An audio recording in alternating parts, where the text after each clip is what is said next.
நமஸ்தே. ஸ்ரீ அம்மா பகவான் சரணம். இன்றைய அற்புதத்தை கேட்பதற்கு முன் நாம் நம் ஸ்ரீ அம்மா பகவான் நமக்கு அருளி இருக்கும் ஞான போதனையை இப்பொழுது கேட்போம். நீங்கள் இயலாத நிலையில் இருக்கும் போது இறைவன் உதவுகிறார். ஸ்ரீ அம்மா பகவான். இன்று நம்முடன் தமது அற்புதத்தை பகிர்ந்து கொள்பவர் குஜராத் அகமதாபாத்திலிருந்து ரவீந்திரன் அவர்கள். நான் சில வருடங்களுக்கு முன்னர் ஓய்வு பெற்றேன். ஒரு வங்கி நிர்வாக அலுவலகத்தில் சேர்ந்து 28 வருடங்கள் ஒரே பிரிவில் பணிபுரிந்தேன்.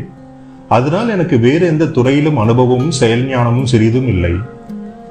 எனக்கு பதவி உயர்வுடன் தொலைதூரத்தில் பணிமாற்றம் செய்யப்பட்ட போது ஸ்ரீ பகவானின் அனுகிரகத்தால் மிகவும் ஆதரவான மேற்பார்வையாளர்களும் சக ஊழியர்களும் கிடைத்தார்கள். இதனால் என் பணியை மிகவும் சிறப்பாக முழுமையாகவும் செய்ய முடிந்தது. விதிமுறைகளுக்கு ஏற்ப அனைத்து வங்கி ஊழியர்களும் கட்டாயமாக 2 வருடங்கள் கிராமங்களில் பணிபுரிய வேண்டும். என்னுடைய அடுத்த பதவி உயர்வில் மிக தொலைவில் இருந்த கிராமத்தில் பணிமாற்றம் கிடைத்தது. அந்த கிராமம் அகமதாபாத்தில் இருந்து 80 கிலோமீட்டர் தொலைவில் இருந்தது. அங்கு இயல்பான போக்குவரத்து வசதிகள் இல்லை. அது ஒரு தண்டனைக்குரிய அலுவலக கிளையாக கருதப்பட்டது. யாரும் அங்கு செல்ல விரும்ப மாட்டார்கள். சுவாரஸ்யமாக எனக்கு தண்டனை கிடைத்துள்ளது என்ற உணர்வே இல்லை. அந்த இடத்தை குறித்தும் அங்கு செல்வதற்கான வழியை பற்றியும் போதுமான தகவல்கள் என்னிடம் இல்லை. பொதுவாக அந்த வழியில் செல்லும் லாரி மற்றும் கார்களில் கட்டணத்திற்கு பயணிகளை ஏற்றிக்கொள்வார்கள். முதல் நாளில் நான் பேருந்திற்காக காத்திருந்தேன். காரில் சென்ற ஒரு நபர் என் பெயரை அழைத்து நான் எங்கு செல்கின்றேன் என்று கேட்டார். எனக்கு மிகவும் ஆச்சரியமாக இருந்தது. அவர் ஒரு பழைய பக்தர். அவர் நான் இறங்கும் இடத்தை தாண்டி செல்ல வேண்டும். அதனால் என்னை வண்டியில் ஏற்றிக் கொண்டார். காரில் மேலும் 2 நபர்கள் இருந்த போதிலும் நாங்கள் பகவானை பற்றி பேசினோம். எங்கள் அனுபவங்களை பகிர்ந்து கொண்டோம்.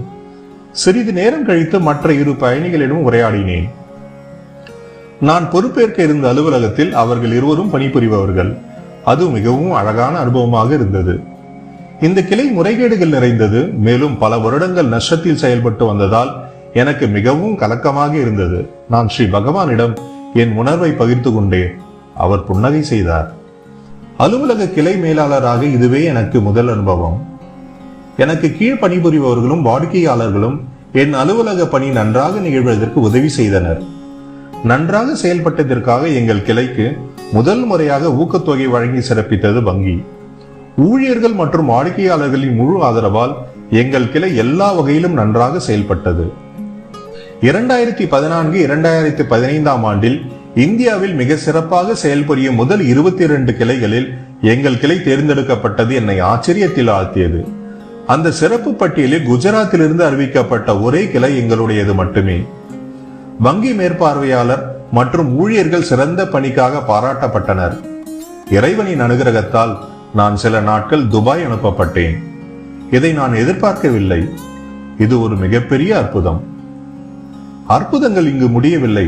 நான் ஓய்வு பெறும் ஆண்டில் என் பிறந்த நாள் அன்று அகமதாபாத்தில் இருக்கும் நிர்வாக அலுவலகத்திற்கு பணிமாற்றம் செய்யப்பட்டேன். என் பணி துவங்கிய அதே அலுவலகத்தில் ஓய்வு பெற்றது ஒரு ஆசீர்வாதமாக கருதுகின்றேன். மிகவும் அதிர்ஷ்டசாலியாக உணர்கின்றேன். இறைவனுக்கு நன்றிகள். என் பணியை நன்றாக பார்த்து கொண்ட அன்பான ஸ்ரீ அம்மா பகவானுக்கு பல கோடி நன்றிகள்.